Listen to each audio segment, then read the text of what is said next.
नमस्कार, मैं हिमांशी। स्वागत है आपका दी पैम्फलेट में। कहते हैं यदि आप एक आदमी को शिक्षित करते हैं तो केवल एक व्यक्ति को शिक्षा मिलती है, पर यदि आप एक महिला को शिक्षित करते हैं तो पूरा राष्ट्र शिक्षित होता है। आम जनजीवन में एक महिला की भूमिका कितनी महत्वपूर्ण है ये हम सब जानते हैं। ये अब हमारे आसपास दिखाई देता है।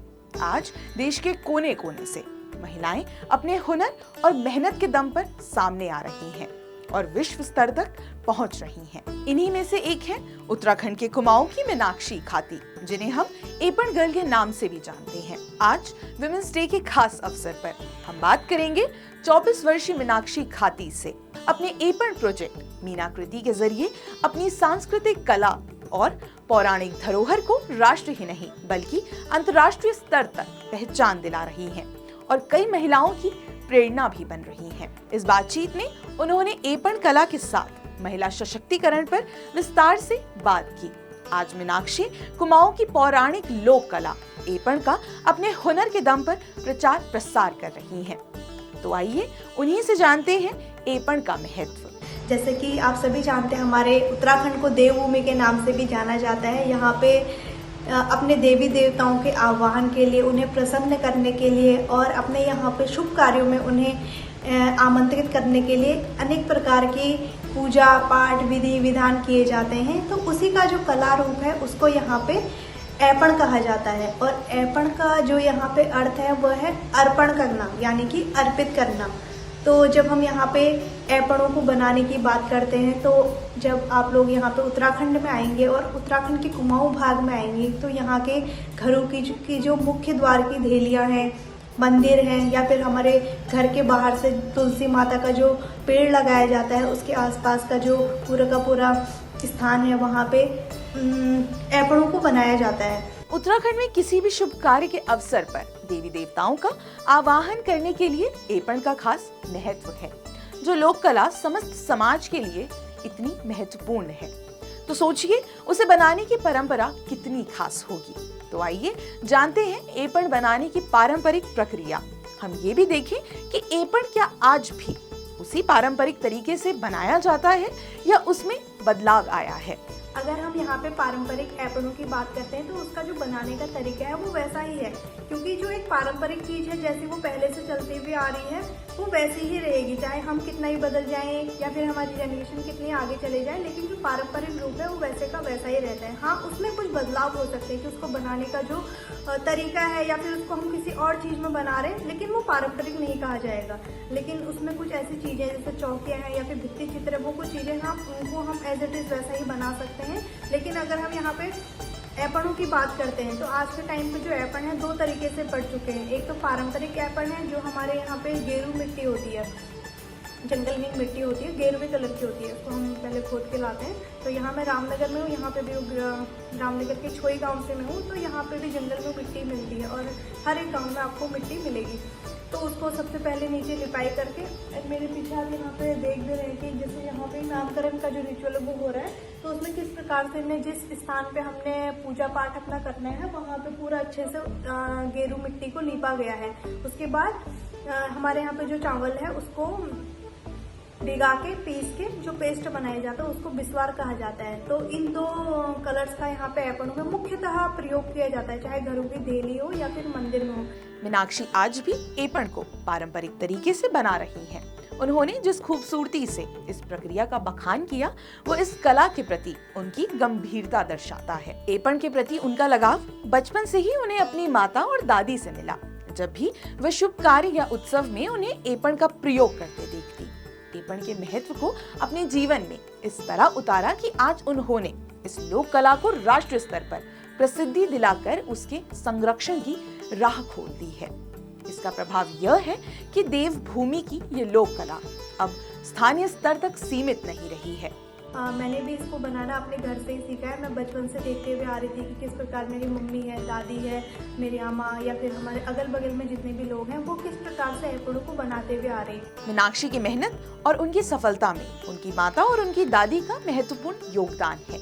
ये वही महिलाएं हैं जिनसे प्रेरित होकर मीनाक्षी आज अपना एपण प्रोजेक्ट मीनाकृति कई महिलाओं के साथ मिलकर चला रही है। अगर हम मीनाकृति एपण प्रोजेक्ट की स्थापना की बात करते हैं तो एक वो टाइम था कि जब मैंने सोचा था कि हाँ ऐसी ऐसी चीज़ें मैं कर सकती हूँ, ऐसा संगठन बना सकती हूँ जिसमें मैं गाँव की महिलाओं को जोड़ूँ या फिर एपण को प्रमोट करने से लेकर के कैसे उनको इंस्पायर कर सकूं कि यहाँ की जो लोकल महिलाएं हैं वो भी इससे इंस्पायर हो, वो भी यहाँ के जो अपनी आजीविका के लिए या फिर जो लोग घर ही पे हैं उनके अदर उनके कामों के साथ भी जिसको अगर एपण बनाना आता हो उसकी जानकारी हो वो भी इसके साथ साथ अपने पार्ट टाइम में इस चीज को कर सके। एपण के प्रति मीनाक्षी की प्रेरणा और महिलाओं को भी प्रेरित और सशक्त कर रही है। मीनाकृति प्रोजेक्ट में एपण बनाने से पहाड़ों की महिलाओं के सशक्तिकरण का न केवल मार्ग खुला है बल्कि उन्हें लोक कला के महत्व का भी भान हुआ है। ये एक बड़ा बदलाव है।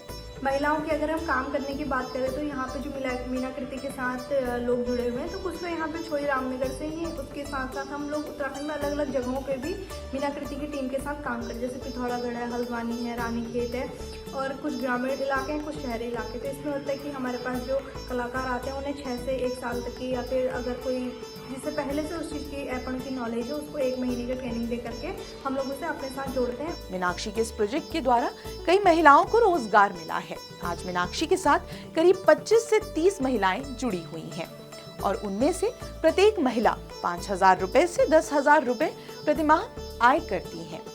यह इस बात पर निर्भर करता है कि वे कितने ऑर्डर्स पूरे कर सकती हैं। इसके साथ ही मीनाक्षी और उनकी टीम बच्चों को प्रशिक्षित करने के लिए स्कूलों और कॉलेजों में वर्कशॉप भी आयोजित करते हैं। तो हमने यहाँ पे गांव में जाकर के बच्चों की वर्कशॉप कराई और स्कूलों में हम अभी भी लगातार जाके वहाँ पे एपण की जानकारी बच्चों को देते हैं, उसको बनाना सिखाते हैं। मीनाक्षी आज युवा पीढ़ी में अपनी पारंपरिक लोक कला को बनाए रखने का प्रयास कर रही हैं। आज हर कोई इस अनूठी लोक कला के बारे में जान रहा है जिसे वो एपण की सफलता के रूप में देखती हैं। एपण को अगर मैं सफलता के रूप में देखूं तो जो स्टार्टिंग में मैंने जो सोचा था, एक गोल बनाया था कि जो हमारी एपण कला है, जहाँ जो लोग मुझसे कह रहे हैं कि हमें तो नहीं पता एपण क्या होता है या फिर हमें नहीं पता इसके बारे में क्या होता है, तो सबसे बड़ी सफलता तो मेरे लिए आज के टाइम पे यही है कि लोगों को इसके बारे में पता लग गया है कि हाँ लोगों को पता है कि उत्तराखंड में इस तरीके से एपण को बनाया जाता है या फिर ये उत्तराखंड का एक फोक आर्ट है, ट्रेडिशनल आर्ट है। मीनाक्षी ने एपण और देवभूमि की संस्कृति के बढ़ते प्रचार प्रसार का श्रेय उत्तराखंड की महिलाओं को दिया है, साथ ही महिलाओं को आगे बढ़ते रहने का संदेश भी दिया। आगे बढ़ सकते हैं तो यहाँ की महिलाओं से भी मेरा यही संदेश है कि आप लोग इसकी अपनी जो कला संस्कृति है इसकी जड़ों से जुड़े रहें, चाहे वो कोई भी काम हो, और तो तभी हम लोग उसमें उस फील्ड में आगे बढ़ पाएंगे। अपनी लोक कला को राष्ट्रीय स्तर पर बढ़ावा देने वाली मीनाक्षी ने अपनी कला और उत्तराखंड को लेकर अपने विजन पर भी बात की। एपण कला को लेकर के अभी जिस तरीके से कार्य हो रहे हैं, जैसे मैंने बताया कि GI टैग मिल चुका है, यहाँ के जो हमारे देश के राष्ट्रपति हैं वो एपण से इस तरीके से आमने सामने से रूबरू हो चुकी हैं कि किस किस तरीके से उन्हें उत्तराखंड की महिलाओं के द्वारा यहाँ पे कैसे काम किया जाता है, इन सब चीज़ों की जानकारियाँ सामने से हमसे ली हैं।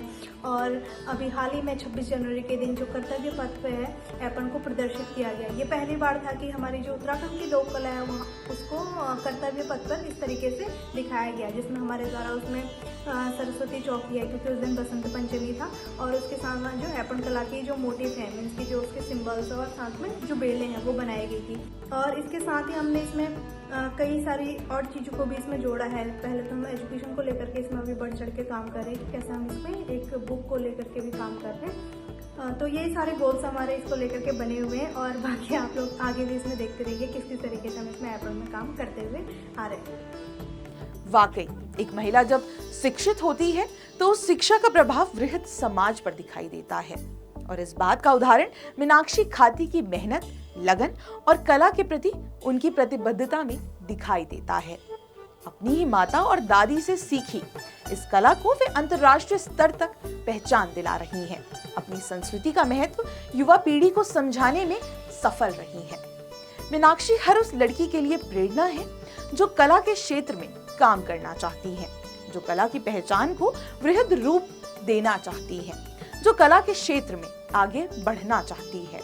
कैसा लगा आपको हमारा ये वीडियो? कमेंट बॉक्स पर लिखकर अवश्य बताएं। तब तक के लिए देखते रहिए दी पैम्फलेट। धन्यवाद।